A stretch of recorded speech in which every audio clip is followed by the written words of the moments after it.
Turkish Airlines flight TK1951 departs Istanbul at 8:25 on the morning of the 25th of February 2009 for its flight to Amsterdam. At 10:15, the aircraft enters Dutch airspace from the east and approaches Schiphol airport. Due to a fault, the left-hand radio altimeter, one of two on board, indicates an incorrect height of -8 feet. This occurs whilst the aircraft is descending to a flight level 40 and subsequently to 2,000 feet.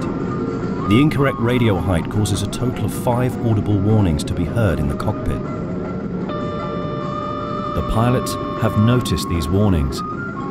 There are 3 pilots in the cockpit.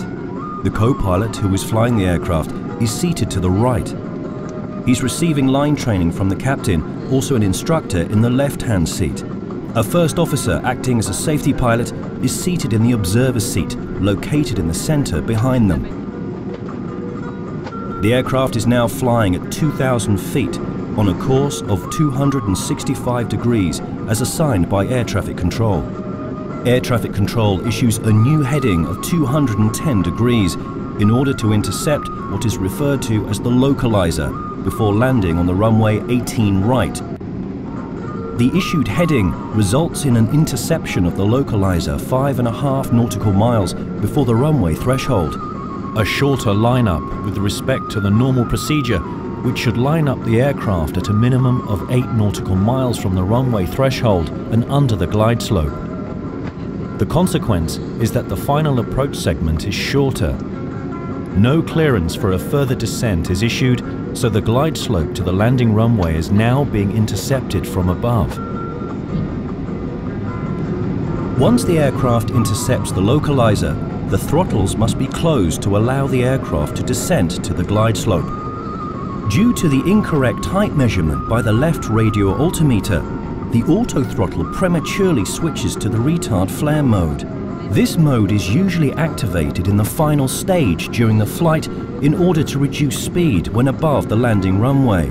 The immediate effect is, however, the same as if the system had functioned correctly. The throttles close.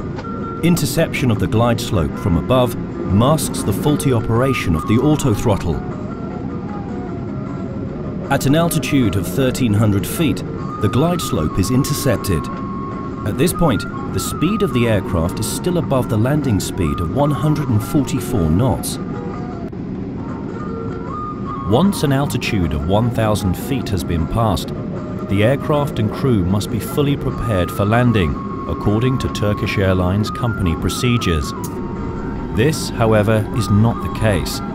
The speed remains too high and the engine power too low, and the final position of the flaps remains to be selected.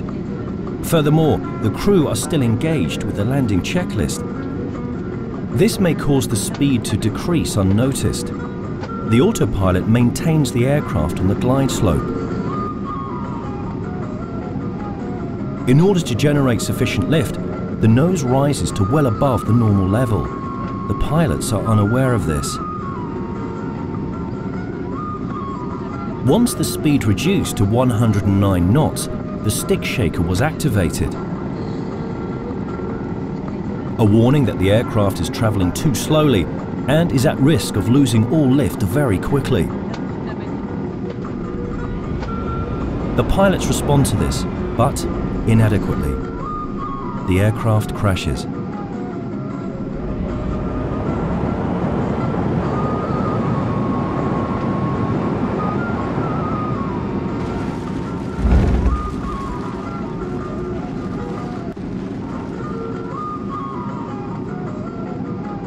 In the final seconds of the flight data recorder, it can be seen that once the stick shaker is activated, the co-pilot slides the throttles forwards and pushes the control column to lower the nose of the aircraft. The captain takes over control, but the auto throttle is not deactivated, which means that it almost immediately closes the throttle again. The auto throttle and automatic pilot are then deactivated. 7 seconds later, full thrust is applied. By this point, there is insufficient height remaining to recover from the stall. The aircraft crashes into a field located 1 mile from the runway.